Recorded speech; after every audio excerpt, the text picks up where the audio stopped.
Mau pilih satu atau dua, aku pun tak tahu. Istilah ini terjadi pada diriku yang diapit oleh dua wanita. Aku mencintainya dan yang lain mencintaiku. Hal ini menjadi pengalaman hidupku yang berbeda dari yang lain. Karena akhirnya aku harus menikahi dua wanita.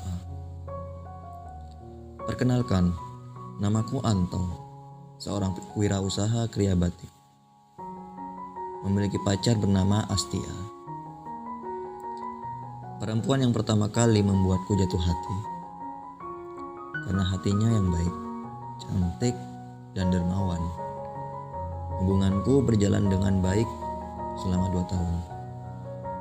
Hingga pada suatu hari, datanglah orang kedua yang akan mengubah hidupku. Vina, seorang fanatik batik. Kecintaannya pada batik sangat tinggi. Vina selalu datang ke galeri batikku setiap minggu untuk belajar dan memotret hasil batik. Pertemuanku dengan Vina terjadi setelah minggu kelima, saat diriku tidak sengaja menabrak Vina yang sedang memotret hasil karya batik. Awalnya tidak ada hal yang terjadi, semua normal. Lalu, keesokan harinya salah satu karyawanku menemuiku dan menyampaikan ada yang ingin bertemu. Lalu aku perbolehkan. Setelah beberapa menit kemudian, dia ngetuk pintu dan dibuka. Alangkah terkejutnya dia, karena yang ditemuinya adalah orang yang tidak sengaja menabraknya di aula. Vina berniat menemuiku untuk mendapatkan izin untuk melakukan studi banding di tempatku, dengan menyerahkan beberapa berkas yang diperlukan. Awalnya aku tak menyadari bahwa Vina menatapku, karena saking fokusnya membaca berkas, sesekali pandangannya turun seperti malu-malu. Lalu Astia masuk membawakan teh untuk kita berdua, dan menanyakan kepadaku berkas apa yang sedang kubaca. Setelah kujelaskan, dia pergi meninggalkan kami berdua. Entah apa yang difikirkan Vina, dia bertanya kepadaku, siapa Astia? Kujawab, kami adalah pasangan kekasih.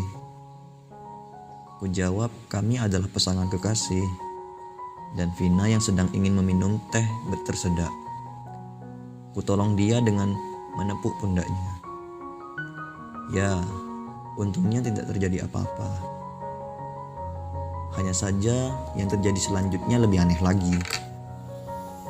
Keesokan harinya di pagi hari, Vina datang ke rumah. Entah bagaimana dia bisa tahu alamat rumahku. Karena aku tidak memberikan alamat kepada sembarang orang. Dengan wajah tersipu malu, dia mengungkapkan perasaan terdalamnya bahwa dia menyukaiku dan mencintaiku.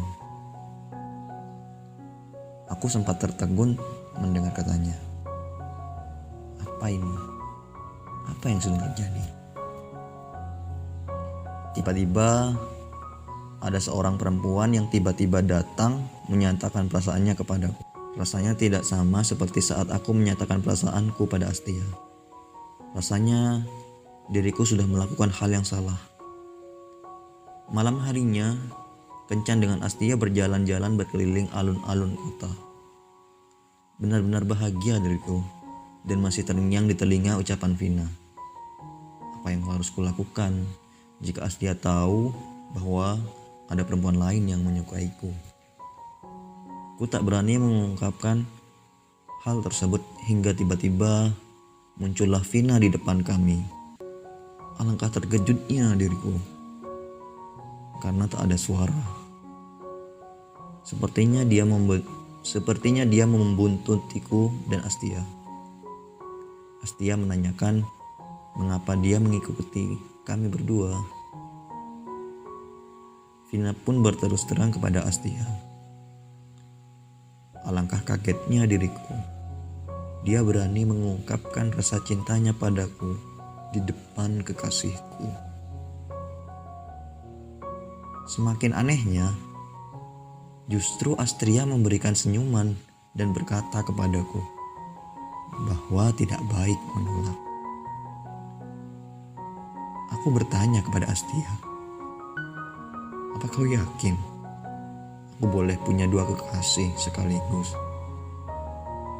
Astia pun dengan senyum mengatakan tidak masalah.